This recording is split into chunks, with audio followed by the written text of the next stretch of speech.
안녕하세요. 24부동산 명지언니입니다. 요즘 하루가 멀다 하고 치솟는 집값과 각종 규제로 인하여 점점 내 집 마련의 진입 장벽이 높아지고 있습니다. 그래서 시세보다 싸게 내 집 마련의 꿈을 이룰 수 있고 시세 차익의 기대감이 높아지면서 분양의 인기가 날로 높아지고 있는 것 같은데요. 하지만 이 청약 제도가 복잡하고 쉽지는 않죠. 그래서 명지 언니가 조금 더 청약 당첨에 한 발짝 다가설 수 있도록 도와드리겠습니다.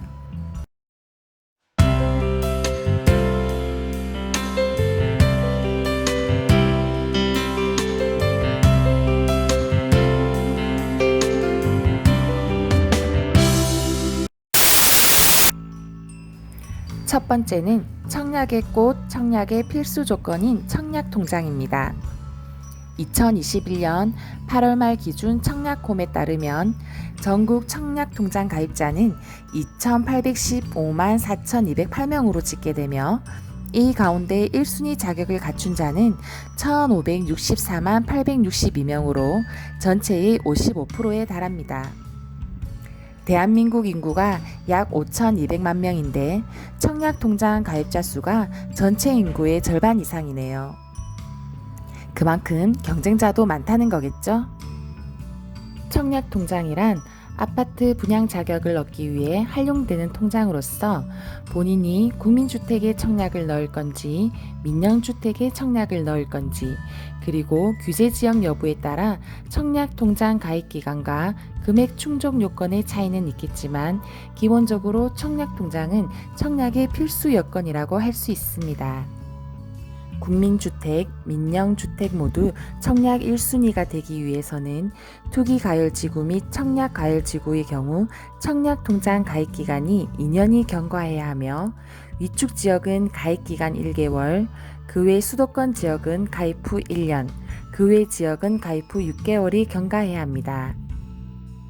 그러나 두 주택 청약 시 큰 차이가 있는데 바로 납부하는 방법과 납입 횟수입니다. 국민주택의 경우 청약 1순위 조건은 연체 없이 지역별로 정해진 납입 횟수 이상을 납입해야 하니 오랜 기간 월 10만원씩 꼬박꼬박 납부하는 게 좋고요. 민영주택의 경우는 납입 횟수보다는 지역별로 정해진 예치금액을 맞추는 것이 중요하니 지역별 예치금도 이왕이면 미리 통장에 넣어 놓는 게 좋겠죠. 의외로 예치금을 모집 공고일 이전 미처 채워놓지 못해 청약의 기회를 놓쳐버리는 분들도 많이 있답니다. 그리고 간혹 급한 돈이나 목돈이 필요하다 해서 청약통장을 해지하시는 분들이 있으신데요. 해지를 하면 나중에 다시 가입한다 해도 여태까지의 통장 보유기간은 모두 사라지고 다시 시작해야 됩니다. 급한 돈이 필요하다면 청약통장을 담보로 대출을 받을 수 있는 방법이 있으니 참고하시고 무주택 세대주 중에서 1년 소득이 7천만 원 이하의 근로자라면 연말정산 시 소득공제도 가능하며 예금 금리도 쌓이니 웬만하면 청약통장은 해지하지 마시길 바랍니다.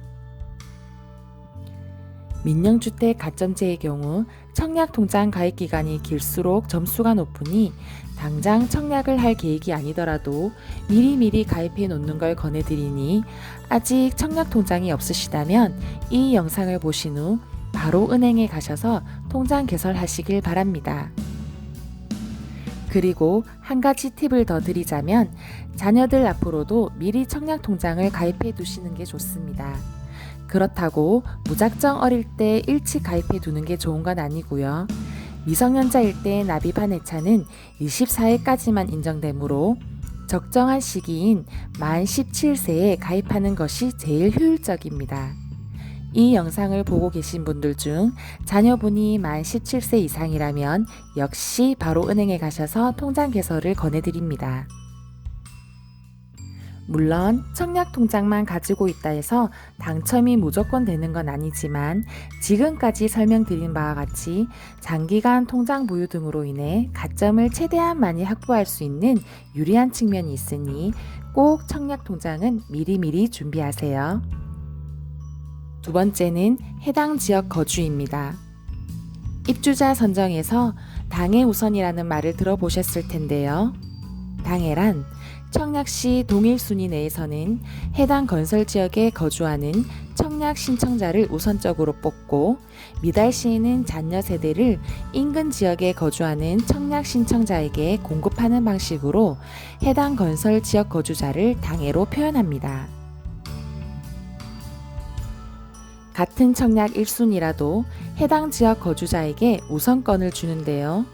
특히 수도권의 경우 2년 이상 해당 지역에 거주해야 당첨 우선권이 있고 부산 같은 경우도 해당 지역 거주자에게 우선권이 부여되므로 목표 지역이 있다면 미리 거주 요건을 채우는 것이 유리합니다. 세 번째는 목표를 미리 세우고 준비하기입니다. 실거주로 청약을 할 건지 투자 목적으로 청약을 할 건지 목표를 정하는 것도 중요하고요. 또 예를 들면 가점제에 청약을 할 예정이라면 가점 항목이 가장 큰 부양가족 수를 늘리기 위해 부모님과 학가하는 등 목표를 정하고 미리미리 준비를 하는 것입니다. 네 번째, 줍줍 물량 노리기. 부적격이나 변심 등으로 인한 미계약분을 추첨해서 뽑는 물량을 무순위 청약분이라고 하는데요. 공급난과 높은 청약 무턱에 청약 포기자들이 유일하게 새 아파트를 분양받을 수 있는 희망으로 조건은 만 19세 이상 해당 지역에 거주하는 무주택자라면 가능합니다. 기존에는 주택 보유 여부 관계없이 누구나 신청 가능했지만 줍줍 물량도 수요자가 몰려 가열 현상이 일어났고 올해 5월 28일부터는 줍줍에 대한 신청 자격 조건도 좀 강화되었습니다.